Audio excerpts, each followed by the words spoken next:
మరొక రిఫరీ ఉన్నారు. వెల్కమ్ సాయి, మీరు ఎప్పుడు మొదలు పెట్టారు, అసలు మీ యొక్క అనుభవాలు ఏంటి, దీన్ని మ్యాచ్ రిఫరీగా ఎలాంటి ఛాలెంజెస్ మీరు ఫేస్ చేస్తూ ఉంటారు? సార్ నేను కరాటే లైఫ్ మొదలుపెట్టి మనకు చాలా సంవత్సరాలు అయిపోయింది. యాక్చువల్లీ నా ఎక్స్పీరియన్స్ వచ్చేసి నాకు 19 ఇయర్స్ ఎక్స్పీరియన్స్ ఉంది. కరాటే ట్రైనర్ని, ప్రొఫెషనల్గా కరాటే ట్రైన్ చేస్తుంటాను. అండ్ రెఫరీ వచ్చేసి నేను దాదాపు ఒక 10 ఇయర్స్ 11 ఇయర్స్ నుంచి రెఫరీ చేస్తున్నాను. ఇప్పుడు మనకి కరాటే ఇండియా ఆర్గనైజేషన్ నుంచి మనకి కియో అని రెఫరీ సిస్టమ్ ఉంది, రెఫరీ కమిటీ ఉంది. ఆ కమిటీలో కూడా one of the member. So ఇలాగ కరాటేని మనం ముందుకు తీసుకెళ్ళడానికి కూడా మన సీఎం రేవంత్ రెడ్డి గారు కూడా బాగా సపోర్ట్ చేశారు. అండ్ స్పోర్ట్స్కి ఇంత ఇంపార్టెన్స్ ఉండాలి. స్పోర్ట్స్ ఉంటేనే పిల్లలకి మంచి డైవర్షన్ కూడా ఉంటుంది. ఓ విధంగా చెప్పాలంటే స్ట్రెస్ ఉండదు. ఇది ఒక మంచి స్ట్రెస్ బూస్టర్.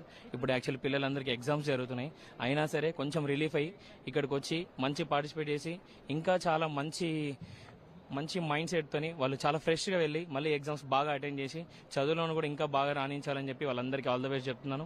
ఇప్పుడు ఈవెంట్లో కూడా బాగా రాణించాలని చెప్పి అందరికీ ఆల్ ద బెస్ట్ చెప్తున్నాను. మా గురువు గారు మల్లికార్జున్ సార్ ఉన్నారు, ఇంకా చాలా మంది సెన్సైస్ ఉన్నారు.